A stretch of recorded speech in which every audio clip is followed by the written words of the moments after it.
Boa noite, estamos entrando no ar com Atualidades Pampa para todo o estado do Rio Grande do Sul. Hoje é terça-feira, dia 17 de setembro. Não sei aí na sua cidade, no seu município, como foram as coisas hoje, mas aqui no nosso morro, ou aqui na nossa sede, por volta das 18 horas, entre 18 e 18h30, choveu muito, choveu granizo e as pedras bem significativas. Então, vamos melhorar o tempo aqui dentro. Aqui dentro sempre está bom, sempre está de bom humor, está a risada. Então, vamos esquecer um pouquinho essa chuva, o granizo, as pessoas que ainda estão fora das suas residências por este interior. Vamos às manchetes do nosso Atualidades Pampa de hoje. Vitorino. A mini-reforma eleitoral que ninguém quer. Eu vou dizer por quê. Mãe grávida de gêmeos dá luz a apenas um neném. Clima de cautela no mercado financeiro após a queda do preço do petróleo no mundo. E por falar em chegar em casa, teve gente que atrasou o horário por causa dos protestos da segurança. MEC prepara cartilha contra manifestações político-partidárias em universidades. E eu vou falar do congelamento do salário mínimo. A polêmica entrevista de Michel Temer no programa Roda Viva.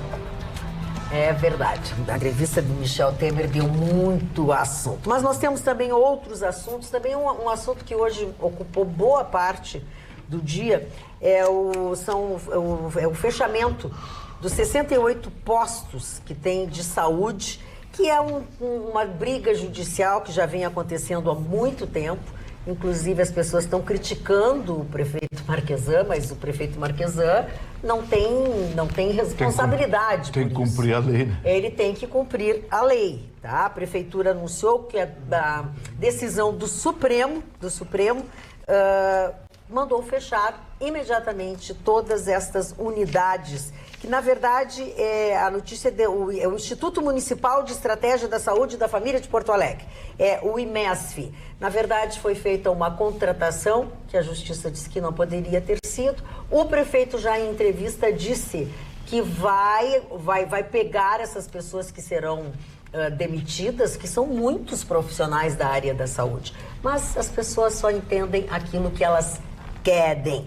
Na verdade, funcionários estão inclusive, vem ao encontro da tua manifestação também, né? Porque isso hoje mesmo. Eles fecharam as portas de todos esses pontos de postos de saúde relacionadas a esse instituto, já se posicionando, revoltados, porque terão que fechar esses postos e serão todos demitidos. Vai ter um número muito grande de pessoas da área da saúde demitidas, mas o prefeito Marquesan diz que todas elas serão alocadas para outros postos. E até para a gente trazer mais informações, são em torno, então, de 264 equipes, então, que acabaram perdendo as suas oportunidades de trabalho e mais de 500 mil pessoas que vão ficar sem atendimentos aqui na capital gaúcha. A gente lamenta esse fato, mas lembrando que o prefeito já se manifestou dizendo que vai criar um plano emergencial para o mais rápido possível tentar reverter essa situação, mas muitas pessoas, e eu sou uma delas, que estava circulando pelo centro da capital gaúcha, se surpreendeu porque hoje tudo parou literalmente, Magda. 30 minutos foi o tempo, pelo menos, que eu fiquei parada, literalmente sem saber o que estava acontecendo, porque esse grupo também se juntou aos policiais militares e também aos bombeiros que protestavam justamente pedindo mais segurança contra a reforma da Previdência, também da sua aposentadoria e também a manutenção dos seus direitos e mais segurança na atuação aí da segurança aqui de Porto Alegre, porque eles falaram até um dos momentos em que eu prestei atenção ao discurso, consegui escutar de maneira clara, e disseram que 5 policiais já morreram em confronto em operações, lembrando ainda aqueles que morreram enquanto estavam à paisana, eles foram atacados. E também isso não diminuiu o ponto das operações continuarem.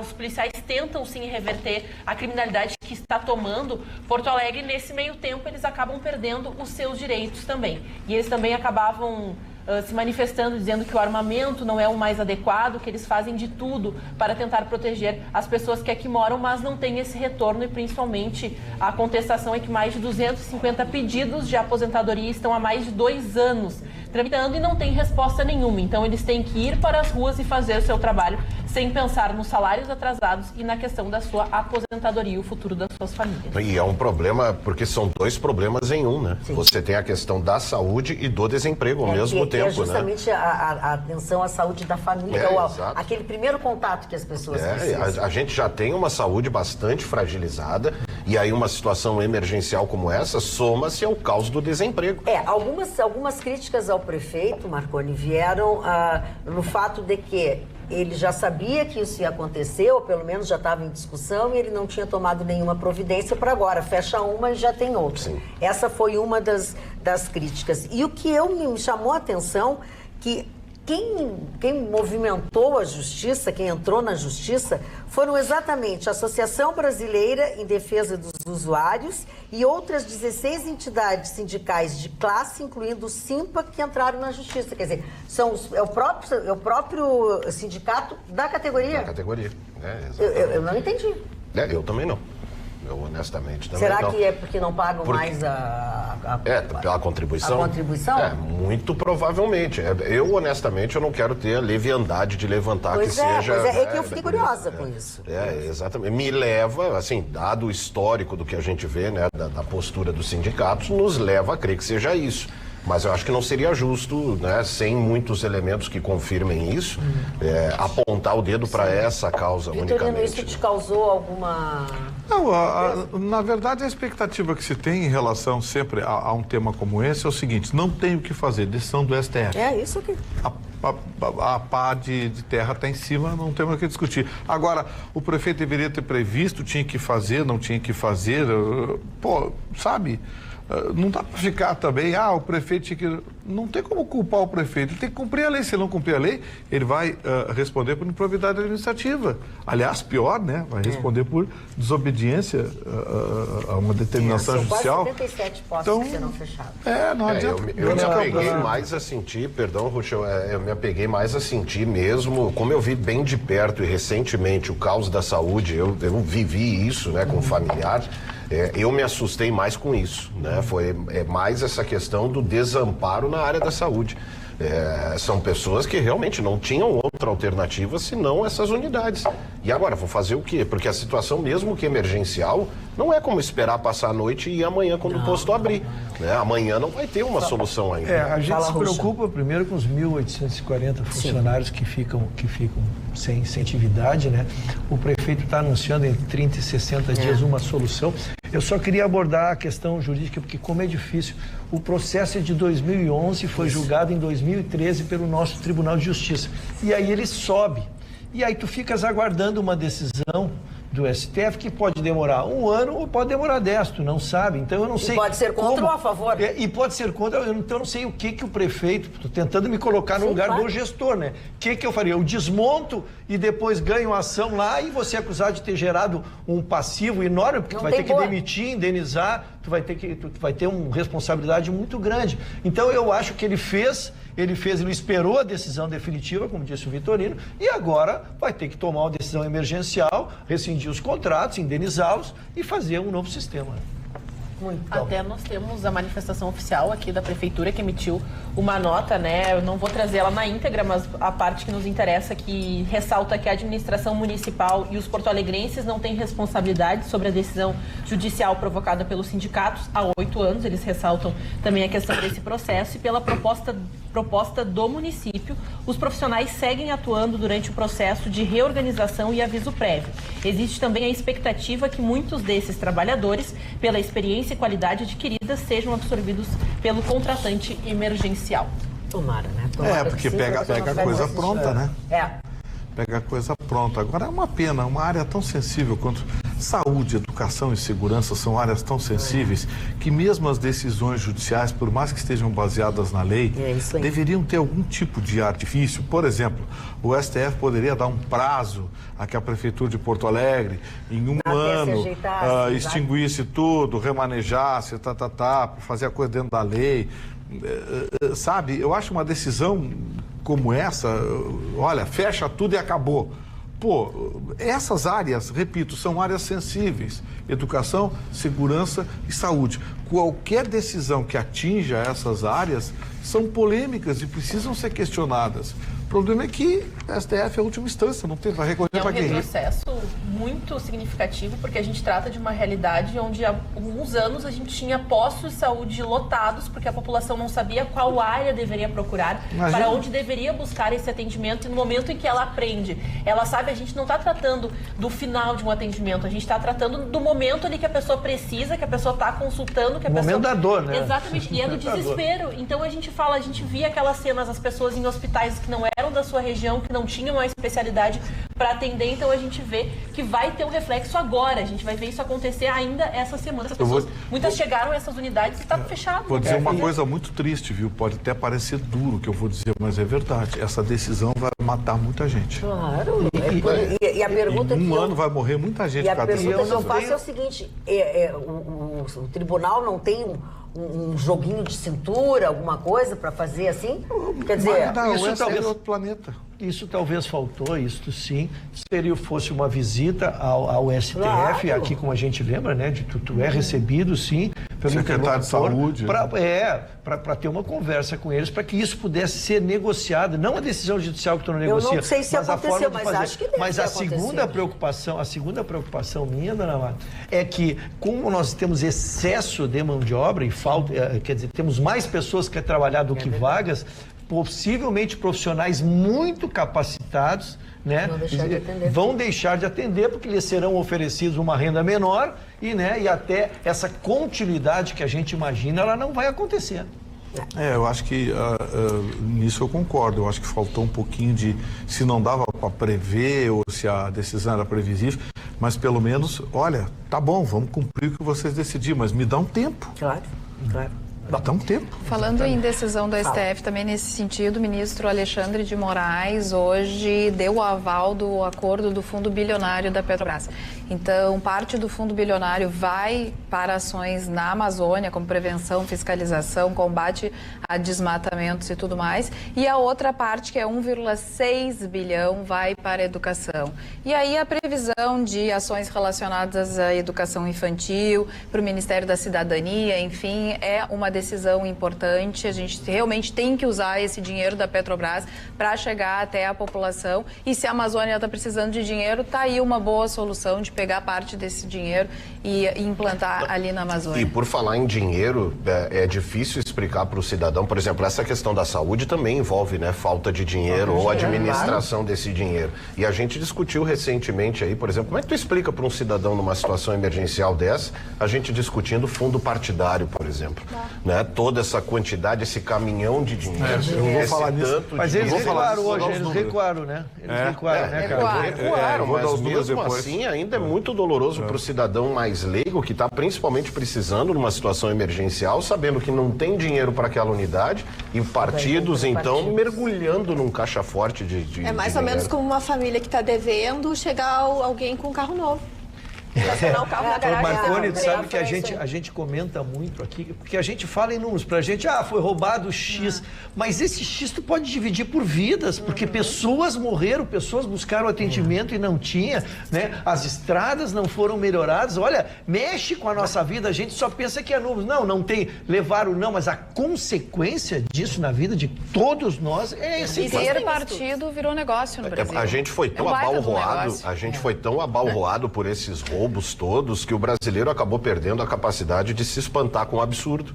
Né? De ver. Continua votando um monte de gente que não deveria mais. 8 bilhões, bilhões e trilhões para cá e para lá. Eu acho triste que as pessoas continuam, porque essas pessoas que estão lá, que já fizeram mal e continuam fazendo mal e querem continuar fazendo mal, eles foram reeleitos, gente. Não, sabe? Não dá para entender. O que tu ia falar é exatamente sobre isso. A minha manchete foi sobre a reforma eleitoral. Sabe o que é a reforma eleitoral? A reforma eleitoral é mais dinheiro para a rapaziada, inclusive para pagar os seus advogados quando meterem a mão e forem pegos. Sem transparência? Sem transparência. A prestação de contas junto aos tribunais eleitorais será muito menor, ou seja, ela vai ser muito superficial. A exigência é menor, é isso? E o fundo eleitoral, eles querem passar de 1 bilhão e 800 para 3 bilhões e 700. Tirou os pontos polêmicos do pagamento do advogado e tudo mais. Não tiraram. eles mandaram para o Senado. Aí o Alcolumbre deu uma entrevista agora à tarde dizendo o seguinte, olha, se a Câmara Federal quer aprovar isso aqui, ela que aprove. Ela que aprove, porque vieram com todos os penduricados. Não, é exatamente isso. A Câmara tinha aprovado, lembra que eu trouxe numa sessão de noite essas questões de pontos polêmicos. Aprovar. Exatamente. Tem essa mania, né? Na calada da noite. Sempre na calada da noite. O Rodrigo e seus blue caps lá tem essa tipo, mania. Pagar advogados de partidos políticos com o fundo eleitoral, flexibilizar a contabilidade, tudo mais foi aprovado pela Câmara. Daí agora a CCJ do Senado tirou esses pontos polêmicos e aprovou igual o fundo eleitoral para 2020. Sim, quando se fala em meter a mão no dinheiro, eles estão tudo do mesmo lado, né? As mãozinhas estão tudo assim. Estão tudo assim. Então, assim, solta a mão de ninguém. Não é assim, vamos ao alto. Não é assim, ó, para juntar o dinheiro. Não, e aí o Alcolumbre quis posar de bonzinho, dizer não, porque isso aqui, esses aspectos aqui, eu não vou aprovar, mas os 3 bilhões e pouco foi rapidinho. Então, assim, o que a gente está vendo, claro que eu vou dizer agora uma aberração jurídica, né? Mas é só criar uma figura de linguagem para que os senhores entendam. É o roubo por dentro. É o roubo oficializado. O seu bolso nesse momento tem a mão de deputados e senadores tirando dinheiro dele. Porque o que eles vão fazer com essa reforma, na verdade a reforma eleitoral não vai mudar nada para a população, não vai mudar nada nos redutos eleitorais, não vai mudar nada nos currais, não vai mudar nada. Aqueles que continuam metendo a mão no dinheiro, que são os donos dos grandes partidos, vão ficar cada vez mais ricos. O que essa reforma eleitoral está propondo? Relaxamento na prestação de contas, ou seja, o TRE, os TREs e o TSE vai poder cobrar a prestação de contas, mas é uma prestação de contas relativas. Ou seja, eles vão dizer que gastaram não sei o que, e vale a afirmação.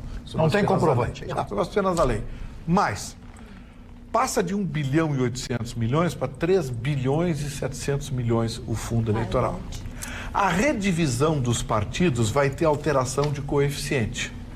Isso quer dizer que os grandes partidos, leia-se PMDB, DEM, PT, PSDB, esses partidos vão meter a mão em mais dinheiro do que nunca. Dinheiro limpinho que vai cair à vista na continha dos rapazes 60 dias antes da eleição. Os donos dos partidos, mas na festa que a gente vai fazer. E mais, isso é o mais agressivo, estúpido e imbecil que se poderia pensar. Esse dinheiro poderá ser usado para pagar advogados em ações que parlamentares do partido estejam respondendo na justiça. E não é só na justiça eleitoral não, hein? É em qualquer esfera. Está bem claro no artigo 14. Gente, eu estou me sentindo roubado como cidadão. Estou sendo roubado por dentro. Para quem não conhece a expressão por dentro e por fora que ninguém vê. Por dentro é aquilo que tem que ir por dentro da lei, coisa e tal. Eu estou sendo roubado por dentro da lei. Estão metendo a mão no meu bolso, estão pegando 3 bilhões e 700 milhões de reais. Você sabe quanto dá isso, esse dinheiro? Esse dinheiro dá 100 hospitais. Eu fiz a conta hoje. Na verdade, pelos cálculos, a média de implantação de um hospital com 40 leitos e 2 UTIs daria mais ou menos 106. Vamos arredondar. 100 hospitais. Seria mais ou menos 4 hospitais para cada unidade da federação. Cada estado ganharia 4 hospitais completos com esse dinheiro. A cada 2 anos, eles vão meter a mão nesse dinheiro. Não vão prestar conta a ninguém, vai ficar por isso e vão sair de engraçadinho. E daqui 4 anos, eles vão pedir o seu voto. Se o senhor votar neles de novo...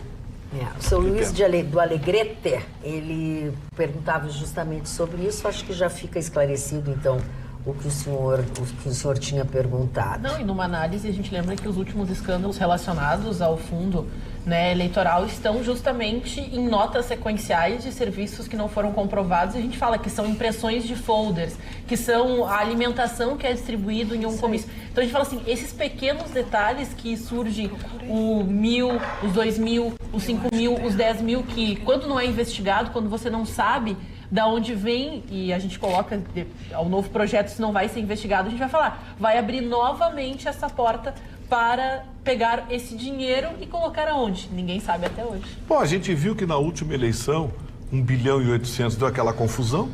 Não tinha nota, sem prestação de contas, não sei o quê. O dinheiro não, era foi usado bolo de 4 mil reais, salgadinho de 2 mil ficou por reais. isso mesmo. O dinheiro desapareceu. Canetas que custavam 5 mil reais. Não, os donos dos partidos fizeram o diabo com o dinheiro. Tu imagina? E o dinheiro que O porventura... dobro, mais do dobro. E o dinheiro que porventura sobrar ainda volta a ser redividido entre os partidos. Né? Sim. Tem esse detalhe artigo aí, também, né? que diz que o que não for gasto, o partido pode utilizar agregando ao fundo partidário. Ou seja, além do fundo partidário, eles têm o fundo eleitoral, salários astronômicos, dezenas de funcionários, cabide de emprego. Pô, gente, para aí, nós estamos vivendo no tempo do império. Eles pagam, recebem e ficam com troco. Nós criamos uma corte, a gente está vivendo o tempo do império. É uma coisa jurássica, absurda que está se fazendo com o dinheiro da cidadania. Só trocaria a declaração do Marco. Nós pagamos, eles recebem e eles ficam com o troco, né? Correto. É verdade. Nós pagamos. Exato, exatamente. A gente acabou de discutir aqui o fechamento de postos de saúde, gente desesperada, e eu disse, vai morrer gente. Vai morrer. Vamos contabilizar em 1 ano quantas pessoas vão chegar mortas em hospitais de atendimento de emergência porque não tinha plano de saúde. Não precisa ser 1 ano. A medida emergencial é entre 30 e 60 dias, não é? Aí Isso que eu estou dizendo. Aí no mesmo dia vão votar numa situação de problema de saúde, a gente não conseguindo ir agora, na pior das hipóteses, espera acordar amanhã, vamos amanhã quando o posto abrir. Agora vão levar 30, 60 dias, isso aí é o suficiente para morrer muita gente. Muito bem. Marli Barcelos. Muito bem. Muito bem. Concluído. Concluído. Muito bem para quem, A França do século XVIII apresentava ainda os reis absolutistas, os reis que determinavam, que criavam as próprias leis. Mas a França do século XVII para o século XVIII tinha um cidadão chamado Cardeal Richelieu. E o Cardeal Richelieu, eu já disse uma vez, comentei a grande frase motivadora, talvez, de toda a sua existência. A traição é questão de datas.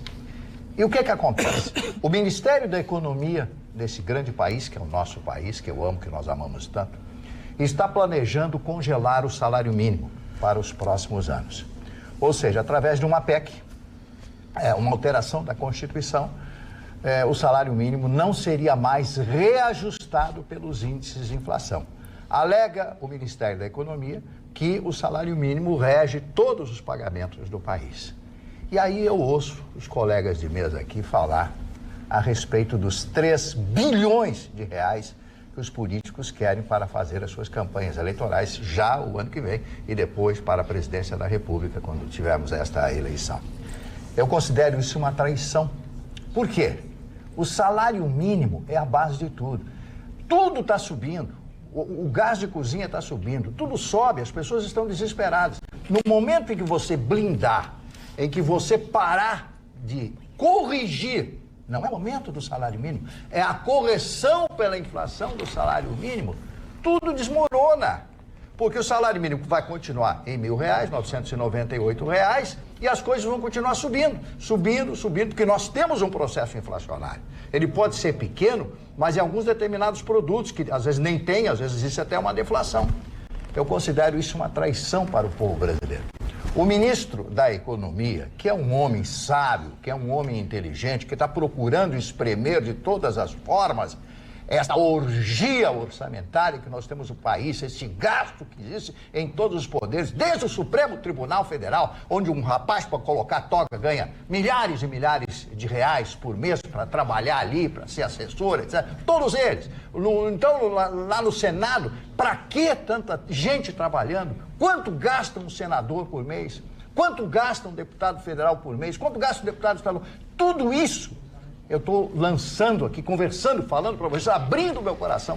Porque hoje, quando na Rádio Pampa, pela manhã, eu falei a respeito disso, uma notícia pequenina que foi posta, colocada na agenda, eu fiquei espantado.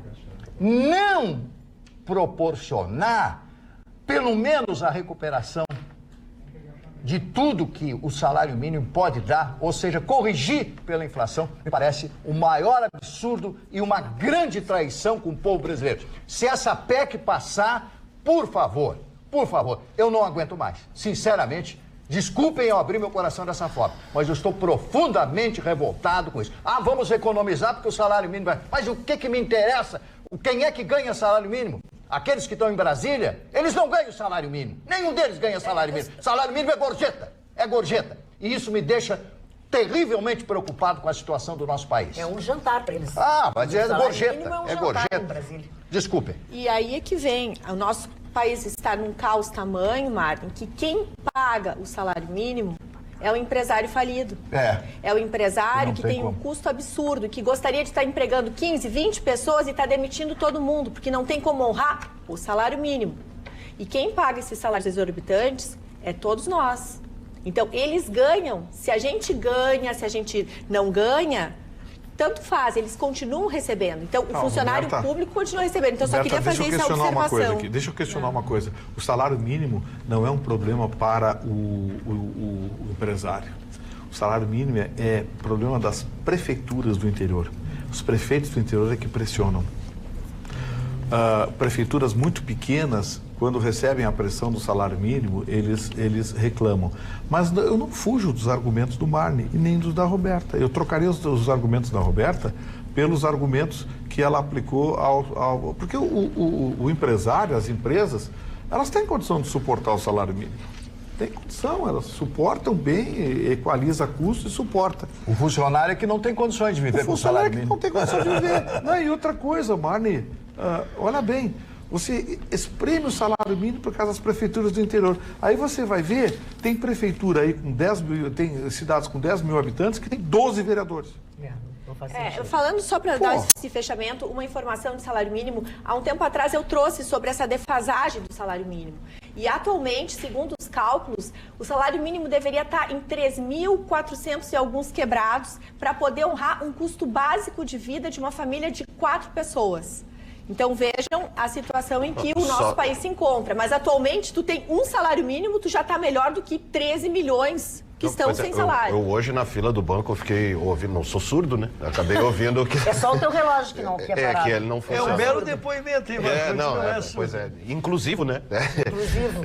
Não, e eu estava ouvindo duas senhoras conversando e uma delas, senhora, né? Uma mulher relativamente nova, mas que estava colocando a sua filha na creche. Uma filha pequena, pelo que deu para entender ali, e ela dizendo que era R$930 a mensalidade de uma creche. Acabou. Tá barato. Um salário... Tá barato. Pois é, ela disse que era baixo padrão, que ela foi o que ela conseguiu. Se tiver uma refeição só, porque se for uma criança que fica da manhã até a noite é mais caro. E eu estava prestando atenção, ela dizendo que era de relativamente baixo padrão. Que não era, que foi o que ela conseguiu pagar com o salário. Essa falta de creche e a creche cara é desumano. Porque as mulheres precisam trabalhar e muitas delas estão ali em casa, não podem trabalhar simplesmente porque não tem como deixar seus filhos. Então, isso é desumano, porque a pessoa quer trabalhar e tem, às vezes, até uma proposta de trabalho, não consegue honrar por causa da falta de creche. Ou então vai trabalhar, deixa o filho em casa e fica pensando o tempo todo o que está acontecendo do filho dela.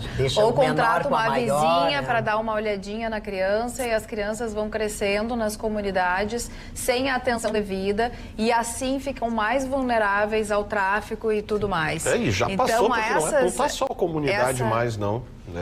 Pessoas de relativa... um pouco acima mas imagina se chega nas pessoas com um relativo poder aquisitivo. Classe média não existe mais. É o cara que tem a grana e nós que não temos. Coitadinho daquele promotor lá de Minas, coitadinha. Existe uma questão que me toca muito, primeiro... Com esse número de 13 milhões, não é só o número de 13 milhões, é a pressão que faz sobre aqueles que trabalham. O que tem de mulheres que são demitidas após a volta da licença maternidade, não se pode mensurar. Essa é a primeira questão. Segundo, a coisa mudou muito, porque as famílias mudaram. Nós tínhamos as avós que ficaram hoje. Hoje, primeiro que as avós seguem trabalhando, não estão mais disponíveis para ficarem cuidando dos seus netos, né? Então, realmente, essa questão precisaria caminhar para que os empregadores conseguissem ter uma creche no próprio local de trabalho, porque aumentaria a qualidade do trabalho da mãe. Como tu disse, tu deste um depoimento aqui de mãe, que muitas vezes vieste aqui e tua filha estava em casa com febre. Por exemplo, a gente faz o trabalho, mas... Isso que eu tenho uma estrutura, tu imagina só para aquelas pessoas que não têm essas condições. Eu imagino, então é toda uma composição de fatores, mas o que mais me intriga é exatamente isso. É o desemprego das mães quando retornam da licença maternidade, para que elas não ousem fazer outro Mas é que, Ruxo, assim, ó, o emprego formal está escasso. No nosso estado, mês passado, fecharam 4.100 postos de emprego formal. Estas mulheres, muitas vezes, conseguem o chamado bico, que é o grande negócio atualmente nessa crise que a gente está. Quem é que consegue, muitas vezes, bico? Trabalhos bem típicos que a mulher consegue absorver e que, às vezes, o homem não consegue essa vaga. Então, o injusto é isso, que a mulher poderia estar colaborando com a ajuda de custo da casa, não pode porque não tem aonde deixar sua filha, o seu filho, né? Olha aqui, amenizando um pouco até a nossa conversa aqui. Boa noite, pessoal. Tenho que confessar que essa noite não dormi pensando no Marconi. Ai. Calma, pessoal. Calma, pessoal. Que isso, professor? Estava pensando no que ele falou ontem. Se o nosso presidente não aguentar, o outro lado vai voltar com toda a força e acabar com o nosso país. E ela diz o seguinte também: salário mínimo, eles gastam com seus pets. Isso é um fato. Quem mandou essa mensagem foi a Loiva do Balneário Gaivota. Mandou beijos a todos. Deixa eu falar sobre uma outra coisa com vocês. Desde o início da era digital, a clínica odontológica Dr. Elísio Marques da Silva vem passando por um processo contínuo de mudanças. Mudanças desafiadoras, tendo como proposta uma equipe envolvida em resultados de excelência e sabendo que mais do que criar sorrisos é restaurar confiança. Esta iniciativa mostra claramente a responsabilidade com o paciente e a classe odontológica. E aí vocês veem muitos dos aparelhos e muitas das coisas que fazem rapidamente, com toda a tecnologia, com o que há de melhor. Ou seja, paciente em primeiro lugar, o bem-estar do paciente. Telefone 3204, o prefixo é 51, se por acaso você for de outra região. E, encerrando, como sempre, eu trago para vocês um forte abraço do Dr. Sorriso. Carla. Eu estou tentando acessar aqui as mensagens do Facebook e do YouTube, no facebook.com/atualidadespampa, mas não estou conseguindo acessar porque minha internet não está funcionando. Então a culpa não é minha, Magda Beatriz. Eu quero dizer a vocês, eu faz 48 horas estou com dificuldades. E a operadora diz que o problema é meu. Eu digo, sim, o problema é meu que eu estou sem internet. Agora é culpa de vocês. E quem é que vai resolver isso? Quem é que resolve? Mas a conta vai aparecer. Ah, sim, sempre tem. E também uma coisa que aconteceu hoje, que eu acho que faz tempo que a gente não ouve falar nisso aqui. Hoje, os voos aqui de Porto Alegre, o que vem para cá, o que saem daqui, pessoas que chegaram em Porto Alegre não conseguiram descer das aeronaves, os voos também que não conseguiram decolar, por quê? Pelos raios que estavam caindo em Porto Alegre, em especial no aeroporto Salgado Filho. Posso fazer uma brincadeira um pouco desagradável? Faça. Porque o furacão estava vindo para a capital gaúcha e o próprio São Pedro disse: aqui é terra de gaúcho, não vai passar. Teve problema para o Atlético pousar, não conseguiu dar entrevista, não conseguiu fazer reconhecimento de gramado, porque nós falamos de uma decisão importantíssima. Amanhã é decisão para os colorados, Copa do Brasil, 21h30. Não esqueça, você liga na Rádio Grenal FM 95.9 para escutar todas as emoções dessa decisão que vai ser extraordinária, porque a gente fala, né? Parece que os astros do futebol, os deuses do futebol, estão conspirando para Odair levantar a sua primeira taça dentro de casa. Tá aí, isso é que eu acho oportunismo. Vamos ganhar. Aproveitou um assunto para vender o peixe dela. Eu tenho um amigo que tem casamento marcado amanhã, às 8 horas. E ele é colorado, fanático, né? Mas diz que não tem problema não, se alguém quiser ir no lugar dele... Aí, ele vai casar amanhã às 20 horas? Às 8 horas. Mas diz que não tem problema, se alguém quiser ir no lugar dele, vai, o casamento é às 8 horas na igreja aqui de baixo. E a noiva é bem simpática. Quem quiser ir no lugar dele pode ir. Até a lua de E mel aliás, eu tenho que falar também, aproveitando que é uma piada, mas a Rádio Grenal fez um trabalho extraordinário através da nossa equipe de reportagem, falando sobre os cambistas, que estavam comercializando carteirinhas de sócio a mais de R$1.000. O cara diz assim, carteirinha de sócio. É o ingresso, e cede a sua carteira. Pela quantia, a pessoa vai no jogo como se fosse... Aquela pessoa... É isso, dona Ana, desculpe de entender.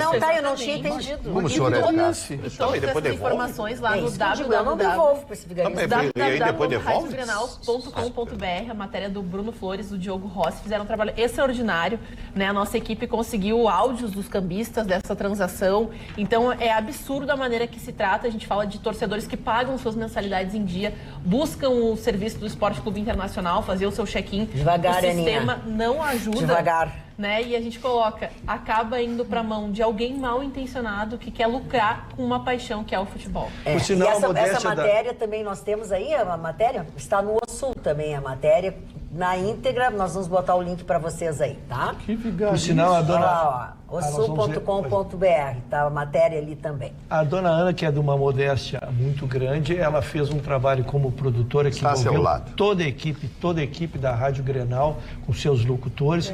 Eu recomendo quem tiver uma homenagem à Grêmio Internacional, a sua grandeza, a importância desse jogo de quarta-feira. Um trabalho muito bonito, Ana, meus parabéns de público aqui. Agora. Não sei se tu diz como as pessoas podem acessar e ter... Na página Rádio Grenal Oficial, através do Facebook, no YouTube também. Lembrando que nós aqui da Atualidades Pampa, hoje parece Rádio Grenal, mas nós temos o nosso canal no YouTube, www.youtube.com/atualidadespampa. Acesse lá, clique no sininho para você receber as suas notificações e converse com a gente. TV Pampa. A TV Pampa, atualidades.pampa é o nosso Instagram, que são tantas redes sociais, TV Pampa, a gente se perde. Então TV repete, senão agora até eu me confundi. Atualidades Pampa ao vivo no YouTube, www.youtube.com/TV Pampa. Toda a nossa programação vai estar lá ao vivo para você. Muito bem. Eu quero dizer uma outra coisa para vocês. Nós estávamos falando no Sul, que a matéria está no Sul. O Sul, você tem todas as informações, você fica atualizado em tudo que acontece aqui no Rio Grande do Sul, no Brasil, no mundo. Se você baixar o aplicativo do OSU na plataforma da sua preferência, a plataforma que você costuma usar. Ali você tem todas as informações atualizadas à medida que elas vão se modificando. Fala, Roberta. Na verdade, sabe o que é, Magda? Eu estava fazendo um sinal pro Ruxa. Porque... desculpa, eu achei que você ia falar. Não, é que sabe o que acontece? A gente estava falando sobre o jogo de amanhã, mas ninguém fala do juiz. E, na verdade, depois que eu descobri que o juiz tem um papelzinho vermelho que tira um jogador, põe um jogador, é ele que manda. Então, amanhã, a gente não está dependendo dos 11 que vão jogar contra nós. É o juiz. Roberta, a gente brinca contigo, mas não diz isso. Não, é verdade. A gente está dependendo do juiz. Não é? Um juiz corrupto, muda o resultado de uma partida. A doutora Roberta começou pelo fim, exatamente isso. A sensibilidade esportiva da doutora Roberta. Muito bom. Olha aí, ó. Impressionante. Eu tô chocado. Eu também tô chocada, porque eu tentei salvá-la, ela não quer ser salva. Então deixa o pessoal... Mas não é verdade. Não é verdade, Roberta. É uma série de coisas que levam a isso. Esse é um componente. Um juiz corrupto não consegue fazer com que um time ganhe. O juiz corrupto pode dar uma arranjadinha, mas o time tem que ajudar. Mas ele tira os jogadores. Para a pessoa cometer falta, isso tem um regulamento. Isso tem um regulamento. Ele não pode simplesmente, hoje eu vou entrar e vou fazer acontecer dentro do campo. Não, claro, gente.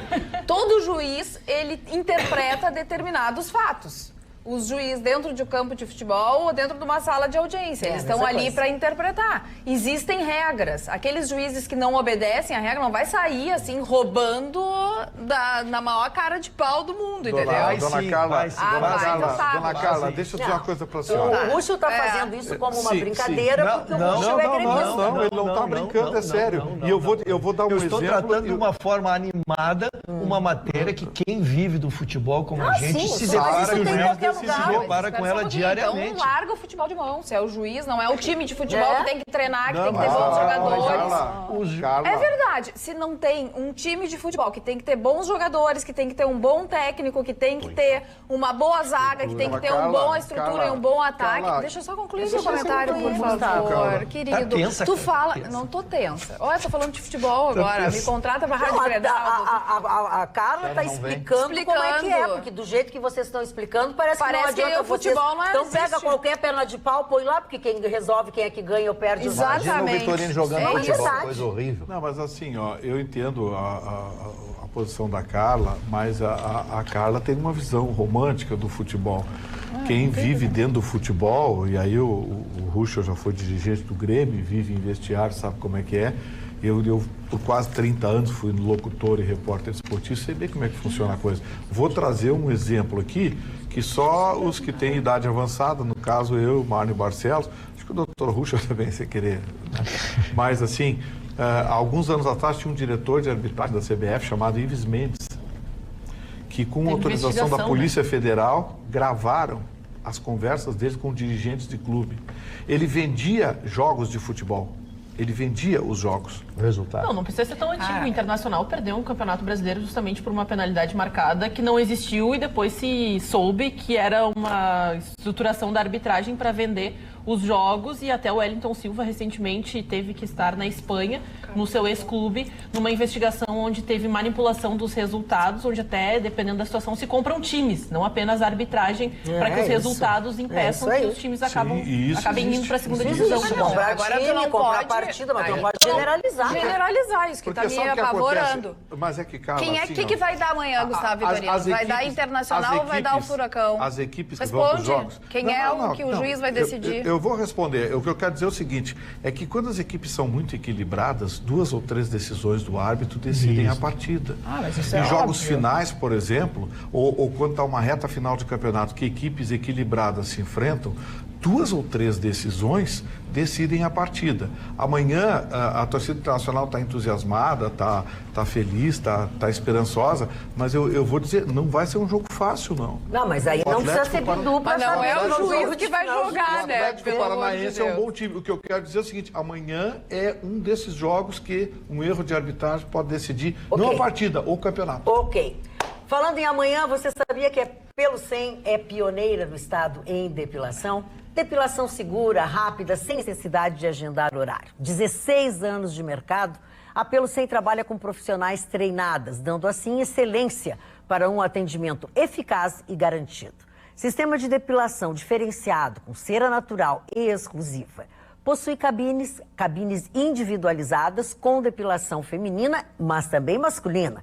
Além disso, também executa depilação egípcia, aquela que usa uma linha. E trabalha também com design de sobrancelhas. Você pode marcar hora em um dos telefones que aparece aí na tela, aquele que você preferir. Ou pode ir direto em um dos 3 endereços. Então, o que você está esperando? Pelo 100, Danilo Peçanha, Getúlio Vargas e Venceslau Escobar. Portanto, não deixe para amanhã e não perca o jogo por falta de ir na Pelo 100. Gente, adoro vocês, pessoas inteligentes e humanas. Faz com que ainda tenhamos um pouco de esperança de um Brasil melhor. Abraços a Roselaine de Gravataí. A Maria Gorete Guimarães, concordo quanto às creches. Na zona rural é mais difícil e ainda. E aqui no WhatsApp também, digam para a Roberta que o juiz será o Gilmar Mendes. Aí já sabe o que vai acontecer. Exatamente. Posso ir para a minha manchete? Vamos lá, vamos lá, que nós estamos falando. Que eu vou usar a palavra das 3 que pariram nesta bancada já. Aqui a dona está fora, porque é muito inusitado, mas um caso muito sério, com repercussão. Essa moça foi por uma gravidez, fez 3 ultrassons em clínicas diferentes e todas lhe certificaram que ela estava grávida, dona Mara. Sim. Volto a dizer, não foi na mesma clínica, para que se possa entender a amplitude. Ela fez esses 3 ultrassons. Também durante a gravidez, ela fez as visitas médicas e sempre foi tratada como uma grávida. E aí ela deu um depoimento pessoal, e é por isso que eu disse que eu quero ouvir quem já teve uma gravidez, porque ela disse que conseguia identificar já no fim da gravidez um nenê numa ponta, ela pegava a cabecinha aqui, na outra ponta ela sentia o outro. Então ela passa toda a sensação que ela teve desta gravidez o tempo todo, insisto, tratada como uma gravidez de gêmeos. Quando ela foi ter o parto, não lhe foi permitido que entrasse nem o pai dos futuros nenês, nem um acompanhante, nada. Ela entrou sozinha, foi anestesiada para uma cesariana e, ao acordar, foi-lhe dito que existia apenas um bebê. Evidentemente que foi aberto um inquérito policial sobre a matéria. Estão tomando os depoimentos, porque a matéria é muito séria, porque foram muitos profissionais que analisaram essa... Deixa só eu fazer uma... Porque eu que sei a história... na verdade, quando ela acordou da anestesia, disseram que ela tinha dado à luz a um bebê. A um bebê. Não assim, quando tu diz assim, ela só tinha um, parece que o outro podia... Não, disseram que ela não tinha nascido só um. Que só tinha nascido, que só tinha saído do seu ventre. Só tinha saído do seu ventre apenas um. Evidentemente que a família não se conformou, porque houve toda uma gestação e todos os exames que ela fazia regularmente, e é facilmente identificável, né? Porque se houve o batimento cardíaco, se faz das crianças... Tinha ultrassons, né? Para comprovar que ela estava grávida de gêmeos. Mais de um.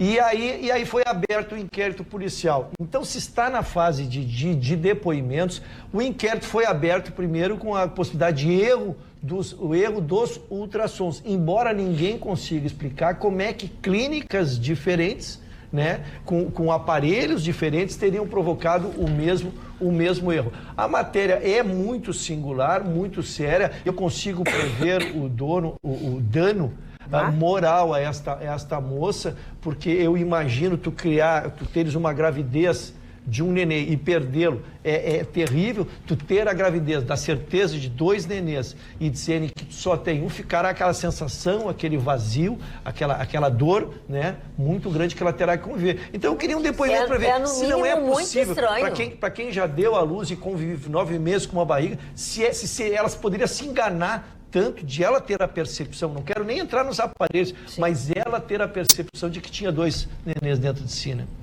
Eu não sou da época da ecografia, mas a Carla e a Roberta, sim. É muito difícil, né? O meu depoimento pode ser feito em relação a um bebê, que eu nunca tive 2 na barriga. Mas, enfim, a gente sente tudo mesmo, a mãozinha, ainda mais no final da gravidez. E realmente esses exames, eles são muito modernos. Então, eles mostram o coração, eles mostram o sexo do bebê. Sexo. Então, eles conseguem afirmar se vem uma menina ou se vem um menino. Então, muito difícil que todos tenham enganado ela e que só no momento do parto realmente tenha... Então, tá faltando um corpinho ainda. Tá faltando uma criança. Tá faltando uma criança. Para piorar, a gente tem um histórico de, infelizmente, um comércio de erros, né? Inclusive o comércio de crianças. Existe um precedente que nos faz levar essa possibilidade não dá para tapar fora do país. Não dá para tapar o sol com a peneira. Isso é uma realidade. Isso é uma realidade. Na Filipinas, uma mulher foi presa justamente por estar com uma criança na sua mala de bagagem. Na mala de bagagem. E ela foi presa no aeroporto porque um cachorro acabou reconhecendo ali, alertou, pensaram que era drogas, quando foram olhar era um bebê. E a mulher não tinha falado nada. Cidade de Quirinópolis, Goiás. Goiás, que loucura, hein? É muito difícil. Ontem foi publicado o pedido de desculpa das organizações Globo, a nora do presidente Bolsonaro, pela matéria da revista Época. E hoje toda a cúpula da revista Época, a editoria toda, foi afastada. O que aconteceu? Nem todo mundo Aquela sabe. Matéria sobre um repórter da revista Época que se fez... uma psicóloga aqui de Novo Hamburgo, casada com o filho do Bolsonaro. E um rapaz, um repórter da revista Época, se fez passar por paciente, né? E foi consultar com ela. E aí o assunto evoluiu, coisa e tal, e aí ele foi publicar a matéria na revista Época, revelando frases dela, enfim, ele gravou de forma... maldosa, né? Enfim. E ontem as organizações Globo emitiram uma nota oficial pedindo desculpas à nora do Bolsonaro, e hoje fizeram isso. O Bolsonaro saiu já do hospital e já foi trabalhar hoje, e já assinou uma lei polêmica. Pois é. Discussão aí. Está no osul.com.br. Pois é. Agora é o seguinte, cidade que não tem fórum, ou seja, não tem juiz. E quando o delegado estiver ausente, o policial de plantão poderá assinar medida protetiva. Olha. Isso vai dar um rolo. Porque se a coisa que a rapaziada da toga não gosta é perder poder, né? Já foi com relação aos delegados ter esse poder. Imagina o policial. Então, agora vai dar uma encrenca esse negócio. Bom, ele assinou a lei, vamos ver o que vai acontecer, porque agora... Mas esse tipo de lei assinada é bom porque traz à tona e mostra a cara quem está a favor do que é certo e quem não está, né? Exatamente. Porque alguém ser contrário a uma assinatura de uma lei como essa é deixar público o seu caráter, sabe? É escancarar quais são os seus reais interesses.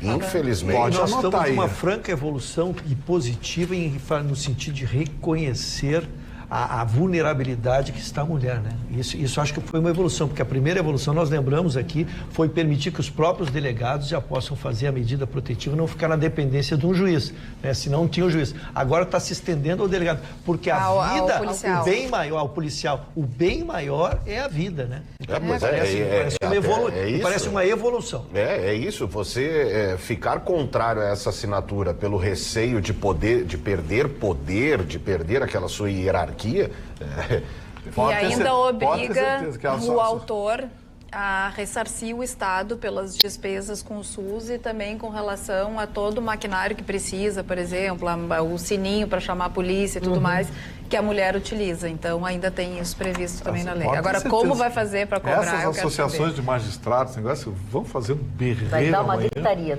Amanhã vai ser uma gritaria. Vai ouvir lá em Israel. Ixi, amanhã o UOL vai colocar na primeira página. Mas é um absurdo o que acontece. A Folha de São Paulo bota na capa amanhã, vai ser Contra as mulheres, uma mulher que foi morta, provavelmente sofreu feminicídio, mas suspeitavam de suicídio no dia 30 de agosto.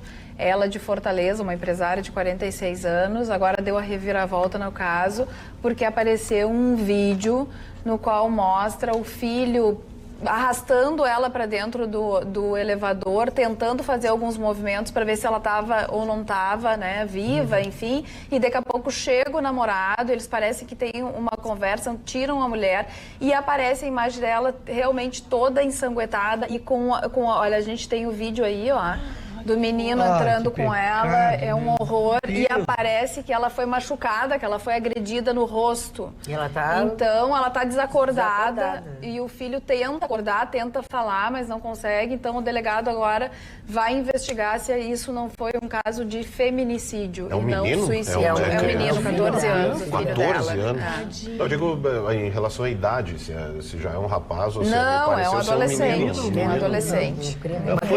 Foi julgado seguindo. A matéria é dolorida, mas como foi a matéria que nós trouxemos, aquele caso lá do Nordeste, onde o marido descobriu que estava sendo traído e jogou álcool na mulher, ele foi condenado essa semana no tribunal de júri a 24 anos. Então também está se buscando fazer justiça. Mas eu não consigo deixar de pensar, a primeira pergunta que me vem à cabeça é o que essa mulher tinha para poder se defender ali dentro de casa? Eu não consigo deixar de... Sempre que eu vejo esse tipo de cena, esse tipo de situação, esse tipo de ataque contra a figura de uma mulher, eu não consigo, não me sai da cabeça pelo menos o benefício da dúvida de ter uma ferramenta que lhe proporcione uma defesa. É porque não dá para botar um policial lá de cada mulher. Não é possível tem que ter algum tipo de alternativa, porque, sabe, tá demais o negócio. A gente vai ver... Você olha as estatísticas, reduziram os homicídios, reduziram o assalto a banco, aumentou o feminicídio. Significativamente. Tem que dar um basta nesse negócio. Tem que dar um basta. Tá bom, tá se avançando, tá se assinando leis. A Lei Maria da Penha foi um avanço, agora o Bolsonaro tá tentando avançar. Isso é o machismo. Isso é a cultura machista que nós temos no país. E não é só no Brasil, digo a vocês, na Espanha, na Galícia, que é a divisa lá com Portugal, um cidadão brigou, pediu divórcio. A mulher pediu divórcio, não aguentava mais. Ele foi lá, matou a esposa, matou a sogra e matou a cunhada. Na frente, matou a família toda, matou as 3 mulheres da família, ele simplesmente matou. Claro que está preso, vai ser condenado. Matar a mulher e a cunhada é um absurdo, né? Eu tô... o seu Vitorino, não vou falar mais. Não vou falar mais. Eu tô longe de ser... Eu tô longe de ser um sociólogo e querer fazer a interpretação de toda uma sociedade. Mas é evidente que isso vai ter que ser uma mudança de cultura. E as mulheres é que criam as crianças. Eu acho que a mulher vai ter uma participação muito grande. É muito importante. Às vezes a gente estimula muito o machinho.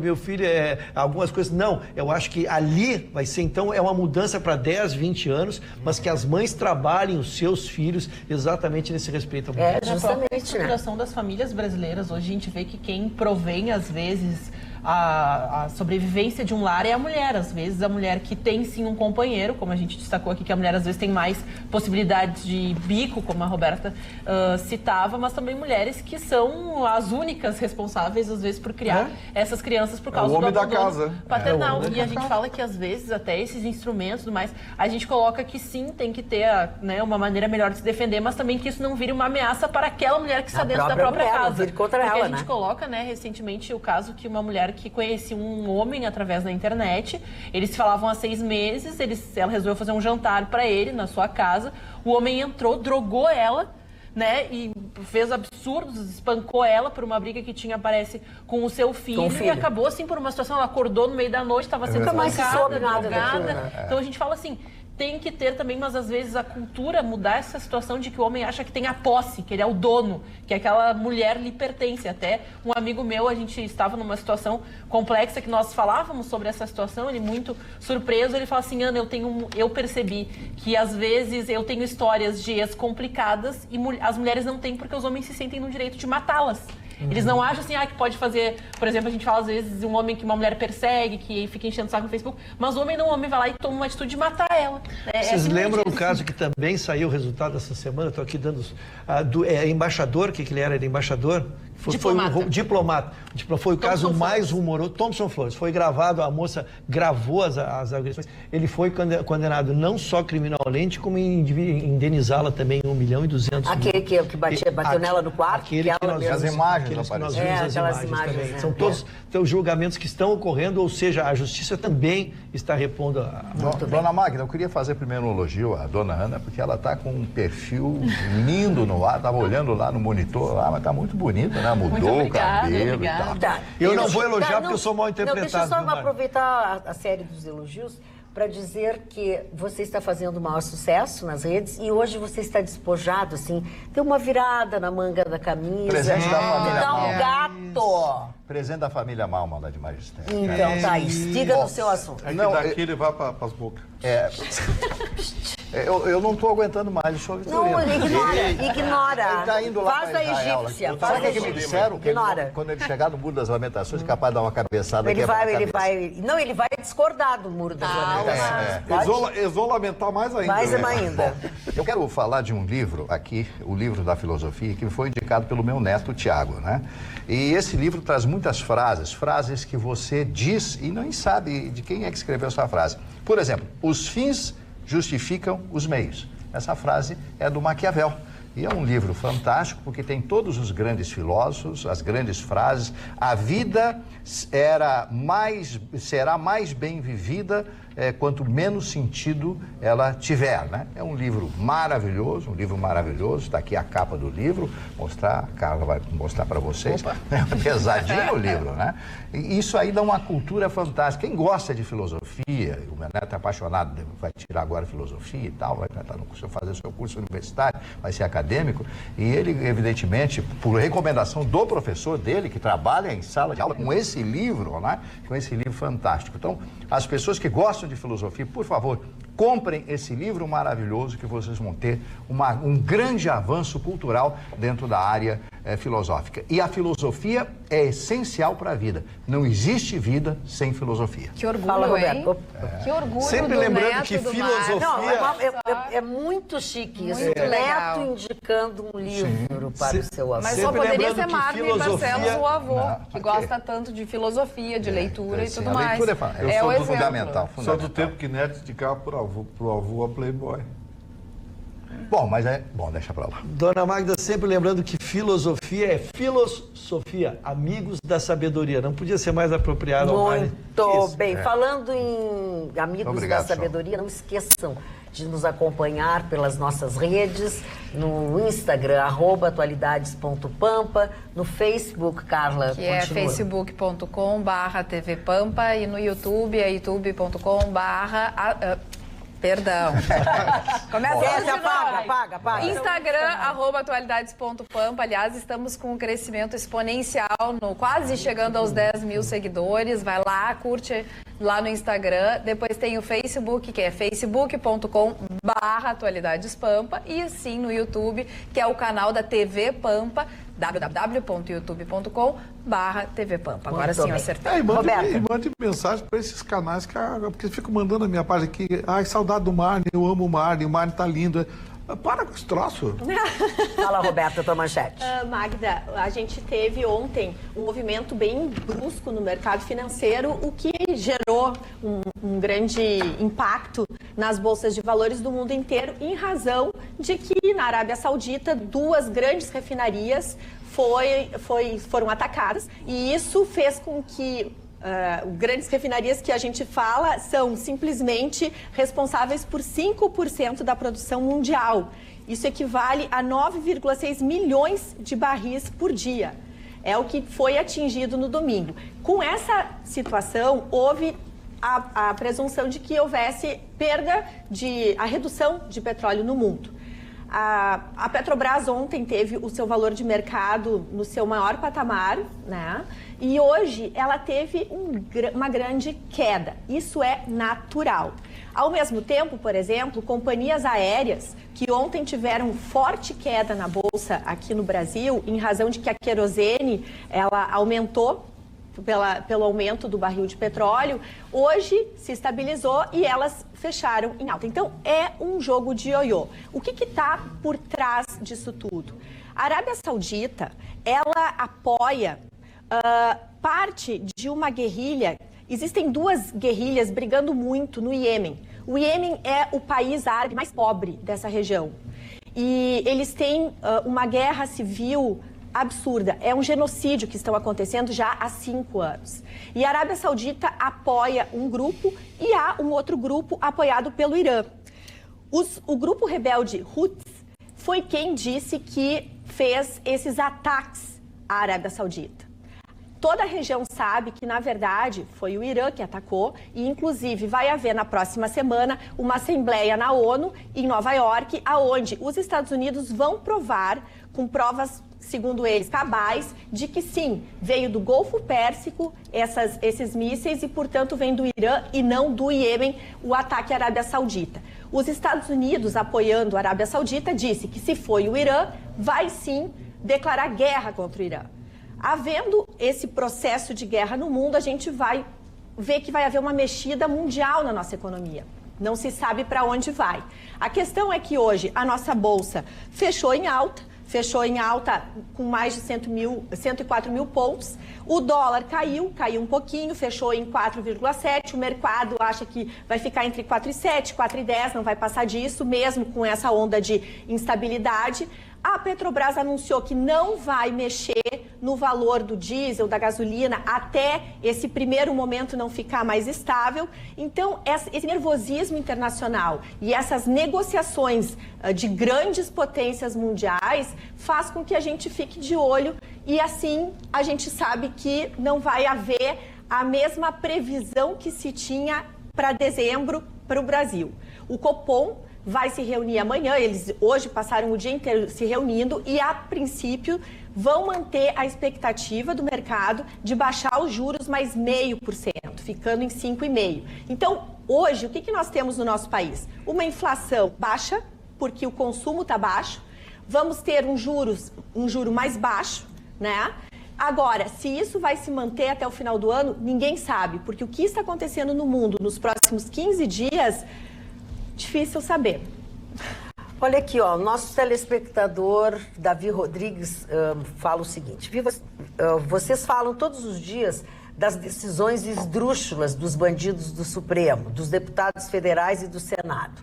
Me digam uma outra solução a não ser o fechamento de Brasília. Ou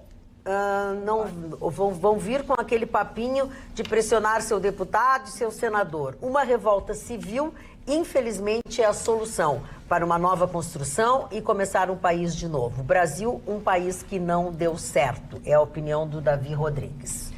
A Carla também recebeu aqui um e-mail bem bonitinho, deixa eu achar aqui. O Marne recebeu aqui, ó. A nossa telespectadora Yara Bermudes diz assim: tenho este livro. Quando o Marne quiser, está às ordens. Quando estudei filosofia, enlouqueci comprando muitos. Minha biblioteca filosófica está bem completa. Vou doar alguns para o seu neto. Aí ela escreveu assim, não fala porque eu fico com vergonha. Aí não deu, já falei. Agora não deu. Uma paixão platônica. Tem, ela gosta muito do mar. Salve, Sócrates. A pergunta que não quer calar, Temer disse ou não disse que a Dilma foi vítima de golpe? Ontem foi a entrevista dele quase pronunciou um cacófono aí. no Roda Viva. E lá perguntado, porque algumas vezes a pergunta é uma pergunta ilustrada, né? O jornalista já pergunta um pouco respondendo, mas enfim, perguntou se tinha havido golpe e tal. E aí ele respondeu que ele não foi adepto ao golpe, dizendo que não participou, de certa forma, de toda composição que foi feita para acontecer o impeachment, que, na minha opinião, tinha embasamento jurídico, e esse é o meu questionamento, se ele chamou de golpe respondendo a pergunta que foi feita utilizando a palavra golpe, ou se ele se referiu a esse golpe tecnicamente, porque dentro do impeachment da Dilma tinha uma responsabilidade, um crime de responsabilidade. Nós já discutimos isso inúmeras vezes. Um crime de responsabilidade que talvez outros presidentes também já tivessem cometido, mas esses outros presidentes tinham a maioria no Congresso. E o que acontecia com ela naquele momento é que ela não tinha uma maioria no Congresso e que ela não podia, então, fazer frente a todo esse movimento para que ela saísse do poder. E ele também disse, Magda, que se o ex-presidente Lula tivesse realmente assumido a Casa Civil, nada disso teria acontecido. Gente, esse assunto do Temer, para mim, é preciso que a gente avalie a atual circunstância do Temer, porque o Temer é um mutante, né? Ele já foi de esquerda, já foi de direita, já tentou ser de centro. O Temer é o exemplo típico do político oportunista, que dança de acordo com... A música. Né? Ele é um Renan Calheiros menos escancarado. Então, assim, entrevistar Temer, Fernando Henrique Cardoso, o Ciro, aquele lá, esses caras... É impossível que alguém ainda consiga acreditar no que eles dizem ou na postura deles em relação à política. Porque ao longo das últimas décadas, eles provaram ser verdadeiramente mutantes, parasitas políticos. O Michel Temer, quando a Dilma caiu, Michel Temer foi visto como um resgate de centro ou de direita para a moralidade pública. Michel Temer? Lê do engano. Pô, esse Michel Temer já andou de mãos dadas com o Lula, andava de mãos dadas com a Dilma nos palanques, pregando o interesse social, os programas federais, ou seja, assumindo uma postura de esquerda. O Michel Temer não tem lado. Ele é o lado dele. Onde é que está melhor? Onde é que está melhor? Então, assim, entrevista desse cara, do Ciro lá, aquele lá que agora se assumiu de esquerda. Acredite se quiser, o Ciro já foi de direita. Sim. O Ciro já foi de direita. Enquanto governador do Ceará. Hoje ele é de esquerda e prega não sei o quê, Lula livre com as bobagens. Renan Calheiros, esses caras. Entrevista dessa gente. Fernando Henrique Cardoso, olha que está dizendo bobagem. O Rússio, tu queres falar também? Eu gostaria de falar do assunto da Carla. Sim. Primeiro porque eu não estava na bancada à época dos fatos e eu não sei esse assunto, como ele nunca veio, eu nunca me pronunciei sobre ele. Quero explicar para mim o que tecnicamente seja golpe. Golpe, para mim, é sempre que tu não observa a legislação. Então, se a lei não é obedecida, tu estás usando de um poder, violando a lei e praticando um golpe. No caso da Dilma Rousseff, todos os preceitos legais foram seguidos. Então, esta é a questão, primeiro, tecnicamente, do golpe. O que se disse, e aí se sai da questão da legalidade, por isso que as pessoas têm muita dificuldade de conviver com os meus conceitos, porque eu sou pela legalidade, não consigo ser diferente, dona Magda. O que aconteceu é que o motivo legal que levou a Dilma a ser, eram metidos, como disse a cara, repetidos por governos, que são as chamadas pedaladas fiscais que sempre existiram. Bem, mas caberia então a ela, não é porque os outros fizeram, ou se fizeram lastreados numa cobertura política que ela não detinha. Então ela foi legalmente empichada, sim, né? E este, para mim, é um conceito técnico. Agora, se os políticos fizeram isso se aproveitando, bem, ela é que teria que ter se protegido. Dona Magda, a situação política da época, eu me lembro, parece que foi ontem. Primeiro, o Brasil estava num caos total, um caos econômico total. As pessoas não aguentavam mais o governo da Dilma. Segundo, ela não se dava com o Congresso. Ela não atendia deputado, não atendia senador, dava pontapé em todo mundo, não vou atender. Ela tem um temperamento difícil, eu não a conheço pessoalmente. Aliás, falei com ela uma vez, há muitos e muitos anos atrás, não a conheço o temperamento, só sei o que as pessoas falavam, as pessoas que se relacionavam com ela. Então, ela não tinha o trato político, por exemplo, tem o Lula. O Lula tem um trato político. Ele trata aquelas conversas dele e tal, as pessoas gostam dele, etc. É outra coisa. E o fato mais importante é se ele realmente, o Temer, falou a respeito disso, ele como professor de direito constitucional, dizer uma barbaridade dessas, que foi um golpe, que não foi golpe, como disse o doutor Ruschel lá, com absoluta precisão, foram obedecidos todos os preceitos, conceitos, etc, constitucionais. Então, foi absolutamente legal a interrupção, o impeachment da senhora Dilma. Não se queixem, aquilo aconteceu naquele momento. Como estão tentando agora também criar um motivo para, num futuro não tão longevo, pedirem um impeachment do próprio presidente Bolsonaro. Ou não estão criando isso aí? Não, estão criando. Carla, eu só queria te dar um dado que tu não tinhas quando tu falaste, Carla. Na verdade, como no Intercept havia referência de um texto que ele teria dito que a Dilma tinha sido levado um golpe, sim. Então a pergunta foi induzida já dizendo para ver se ele confirmaria o Intercept, o supostamente dito no Intercept. Sim. E aí ele foi e confirmou as palavras dele mesmo. Ela disse que, por isso que eu falei na pergunta ilustrada, porque quando ele respondeu, ele disse assim, eu não era adepto ao golpe, no sentido de não fazer uma movimentação para que o crime de responsabilidade, as pedaladas fiscais fossem parar no impeachment. Então, ele disse, na minha interpretação, que ele não participou deste movimento, porque foi um telefonema do Lula com ele, tentando fazer com que o Temer desse uma ajeitada nessa coisa, e ele disse nesse telefonema, dizendo que ele não era adepto ao golpe. E aí se referindo, então, acredito eu, ao movimento, mas não tecnicamente que houve um golpe, porque na verdade não houve um golpe, houve um processo legal, como disse o Ruschel, obedecidas as regras. O que acontecia na época era uma presidente fraca, com uma população insatisfeita, indo às ruas, e os políticos entenderam naquele momento que utilizariam as pedaladas fiscais com uma peça bem embasada, feita por juristas importantes, técnicos no direito. E aí a Dilma acabou caindo porque não tinha força dentro do Congresso também. Vamos falar sobre a tua manchete? Vamos, vou até linkar essas últimas palavras com a minha manchete em questão. Porque a questão do golpe, o termo golpe, surgiu não só de uma militância desvairada, mas também por parte da imprensa que criou a narrativa, né? Que utilizou a chamada falácia do espantalho. Né? Você pega um fato, deturpa ele e refuta essa sua versão deturpada dos fatos. Isso nasce desse novo jornalismo que eu bato tanto na tecla, né? Que é oriundo, obviamente, das universidades. Feito esse preâmbulo todo, o MEC prepara uma cartilha, o MEC, o Ministério da Educação, prepara agora uma cartilha de boas práticas para barrar manifestações políticas dentro de universidades e outras instituições federais de ensino. Por quê?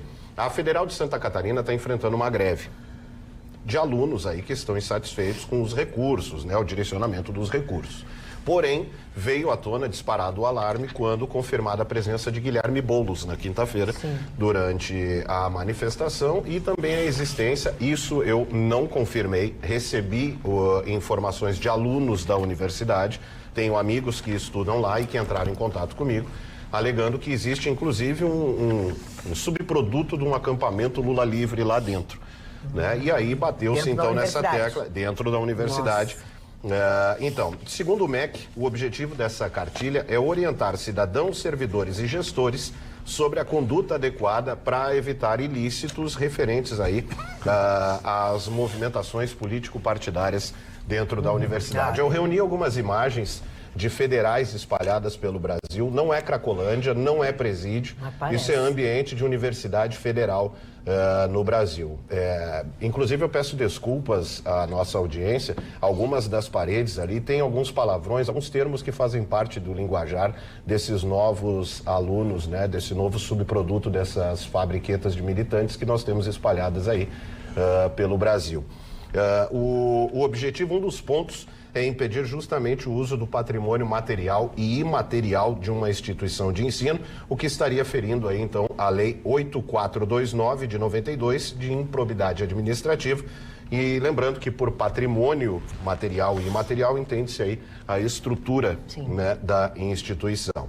Essa nova cartilha, ela foi elaborada pelo MEC e já havia sido descrita em um documento no dia 26 de julho, encaminhado ao Ministério Público Federal.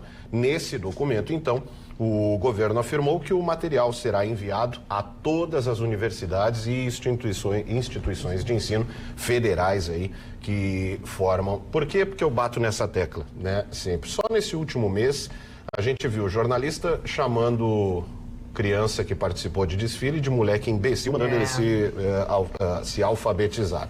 Nós vimos essa vergonha ética aí, né, responsável pelo pedido de demissão de toda uma equipe jornalística da revista Época, dessa desfaçatez cometida contra a esposa de Eduardo Bolsonaro.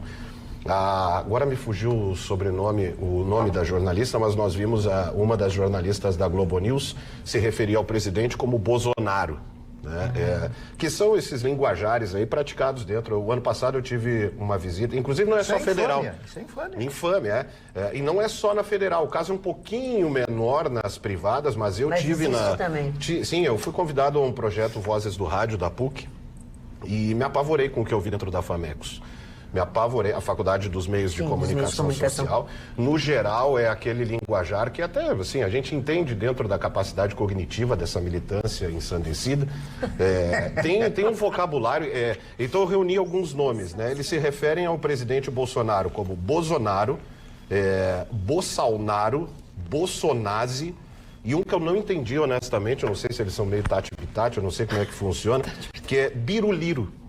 Não sei. Eu não sei do que se trata também, mas é assim que isso são os novos profissionais que vão fazer parte desse novo jornalismo, que eu chamo muito mais de panfleto, né? Alguns abriram mão do contato com a verdade, do contato com o fato, para levar adiante seus roteiros ideológicos. Olha, é chocante ver aquelas imagens ali, hein? Por mais que a gente saiba, é chocante. Bem, eu quero dizer que eu acho que talvez o episódio Crivellaro e o episódio também do Crivella? Crivella, e também o de São Paulo não ajudou nada. Não se consegue a força, não é assim que funciona, não é tentando obrigar as pessoas. O Brasil já superou essa fase de censura, essa fase de imposição. Não vou criticar uma cartilha que não conheço, evidente, né? Não faria. Mas tu acha que o que tu viu ali, não querer que aquilo aconteça é censura? Eu só quero destacar um pouco antes, assim, Desculpa, como diria a minha saudosa vozinha, noves fora tudo de bom que acontece no ambiente universitário.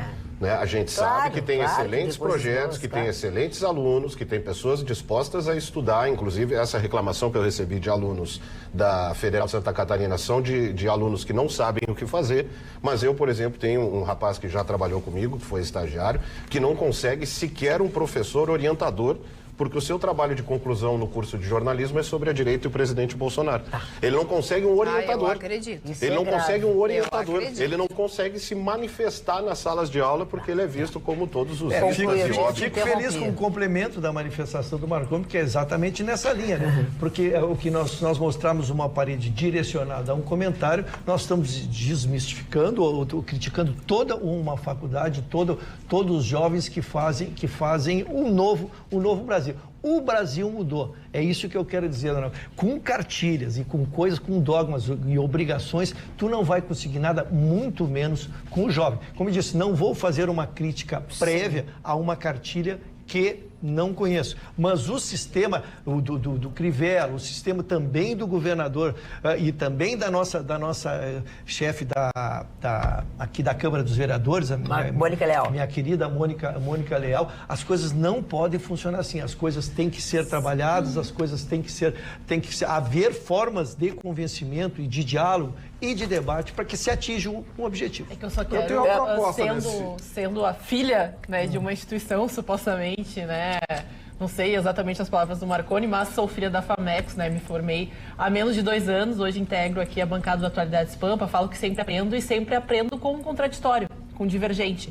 Eu acho que quando a gente institui que existe uma maneira certa do pensar, uma maneira, vamos dizer assim, você pensa assim, você está certo. Se você não pensa assim, você não pode pensar, você tem que ser uma máquina, você tem que reproduzir, você tem que falar. Acho que quando a gente fala de espantalhos da notícia, trazer imagens que, se eu não me engano, acho que são dos protestos da Copa, né? Não vai ter Copa, eu vi tem ali. Também. A gente traz, então, protestos que não foram recentes, mas, claro, servem de exemplos, porque acho que o patrimônio, tanto privado, porque eu, como aluna, pagava aquela estrutura, então eu também deveria ter acesso a ela da melhor maneira possível, mas também acho que aprendi com os mestres, né? Com o Fabian, com pessoas que me mostraram que o papel da universidade é mostrar os 2 lados da moeda. Perfeito. O aluno, sendo jovem, sendo até pessoas mais, vamos dizer assim, experientes, que têm as suas visões políticas, devem expor essas ideias. As pessoas concordam ou discordam. Acho que a universidade onde você aprende a ter o contraditório de maneira respeitosa, saber lidar com ele e argumentar de uma maneira consistente é que você tire esses argumentos. Mas até dentro dessa situação, acho que não tratamos de um jornalista, falávamos de um estagiário que foi afastado, né, justamente, e é de maneira inadequada. A gente coloca dentro dos seus processos, toda redação tem que ter um manual. Quando esse manual não é respeitado, acontece essas demissões em massa, porque quando você está errado, se reestrutura tudo de novo. Perfeito. Eu queria só, entendo os fundamentos de todos, mas eu queria apresentar uma proposta, porque eu acho que só criticar não resolve, mas a crítica também é necessária. Eu quero apresentar uma proposta. Eu acho que tinha que se achar um deputado com aquilo roxo para apresentar uma PEC acabando com a autonomia universitária. Acho que as universidades federais têm que responder, sim, ao Ministério da Educação, têm que prestar contas ao Tribunal de Contas da União, sob regras rígidas do Executivo Federal. Enfim, acabar com essa bobagem, porque essa história de autonomia universitária foi uma babaquice que inventaram no Brasil, partindo de países socialistas que não deram certo e acabaram retomando a vinculação das universidades federais, as universidades públicas do país, ao Ministério da Educação. Tem que ter um comando, sim, porque essa autonomia universitária hoje faz com que reitores e a sua turminha se tornem imperadores de milhões de reais que são despejados todos os meses nessas universidades. E eles fazem o que querem e o que bem entendem. É isso que eles estão fazendo. Então, vamos acabar com essa farra. A Ana disse que dentro das faculdades falei universidade pública. Sim, nós entendemos. Devem ser apresentados os 2 lados. Agora, Ana, eu acho que existe dentro da faculdade de jornalismo uma falta de representatividade do outro lado. Existe muito professor que sim, porque assim, ó, eu né, enquanto mãe, participei da formatura da Vitória, tu já fosse também, sim, né? Sim. Inclusive, colega da Vitória. Na própria formatura, o paraninfo da turma falou no golpe. Falou que não iam deixar e os alunos se manifestavam, ovacionando e tudo mais. Então, assim, quando dentro de uma formatura daqueles alunos, cercado de pais e de famílias, essa pessoa se manifesta com relação ao momento vivido pelo país, apresentando-se como golpe, como presidenta Dilma, utilizando uma linguagem, ele deixou bem claro que aquela turma de professores que estava ali representando alunos e tudo mais, homenageados e tudo mais, elas tinham linha de pensamento de esquerda e não se apresentou um deles para dizer alguma coisa contrária. Então, eu acredito que os pesos estão errados dentro da faculdade de jornalismo, que é o que eu conheço e o que eu presenciei. Só mandar um beijinho rápido para Débora do A Mamãe Três Figueiras, que é quem faz o meu cabelo. Nós estamos na decisão se nós vamos fazer mais mechas ou não, deixar clarear. Ele já está clareando. Podia abrir uma enquete. Podia abrir uma enquete, dona. Não, só dizer que eu vivi isso muito de perto. Eu quase me tornei, inclusive, um dos idiotas úteis. Eu cheguei a usar a camiseta do Che Guevara. Não fosse meu pai me botar um boleto no colo e dizer, tá, ô socialistinha, Eu vou ficar pagando faculdade para tu ficar com esse discurso anticapitalista aí, então a partir de agora tu paga a tua conta. Aí vem a vida real e te dá uma dose de bom senso e tu vê que, né, você ser de esquerda enquanto adolescente é até compreensível, você ainda não viveu tanto o mundo. Agora, depois de adulto, depois de barba na cara, pagando... O que a Carla fala é que esse representante ele é escolhido pela turma através de uma votação democrática, onde ele representa as ideias e os ideais de toda a turma. Quando alguém não concorda, pode até procurar, no caso da minha universidade, a direção para se manifestar ou até mesmo sair da celebração, mas é esse o estilo. Não, mas muito diferente fazer esse tipo de... Não, ainda falava em nome dos professores, não falava no nome dele. Citou algumas vezes em nome dos professores. O primeiro aniversariante de hoje é um senhor chamado Antônio Agostinho Neto. Quem foi Agostinho Neto? Foi um escritor angolano, foi um médico angolano que termina o seu curso de medicina em Lisboa e foi o homem que criou o MPLA, que foi o Movimento pela Libertação de Angola. Foi um movimento extraordinário que faz, a partir de 1974, com a Revolução dos Cravos, quando Angola, depois de 500 anos, sob o domínio de Portugal, se torna uma república chamada República Popular de Angola. Ele morreu com apenas 57 anos, vítima de um câncer de fígado, doutor Agostinho Neto. Outro aniversariante de hoje é o ator britânico, Rod McDowall, que fez um grande sucesso à sua época, fazendo grandes filmes, inclusive sobre a Irlanda, enquanto ainda é menino. Rod, eu acho que ele fez Laranja Mecânica. Não me lembro se ele fez esse Kubrick. filme. Ele fez um grande filme, Como Era Verde o Meu Vale, de 1940.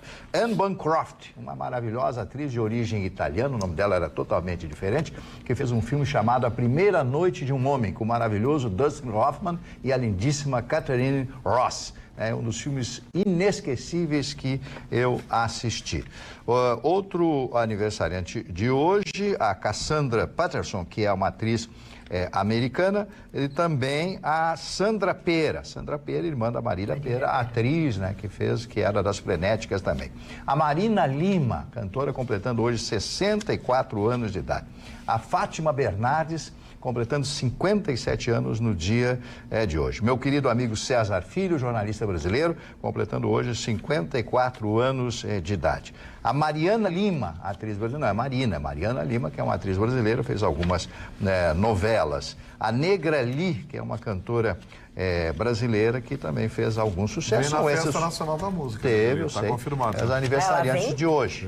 Vem, então olha um abraço aqui, o Anderson Fiore Portela mandou um e-mail falando o seguinte: com déficit de mais de 3.500 agentes penitenciários, policiais penais e 17 mil vagas para presos, e em tempo de reivindicações para melhorias na Segurança Pública Estadual, esperamos que o governo estadual, com base no plano RS Seguro, publique até o final deste mês de setembro o esperadíssimo calendário com as próximas nomeações dos aprovados no concurso para agente nível superior e médio da SUSEP.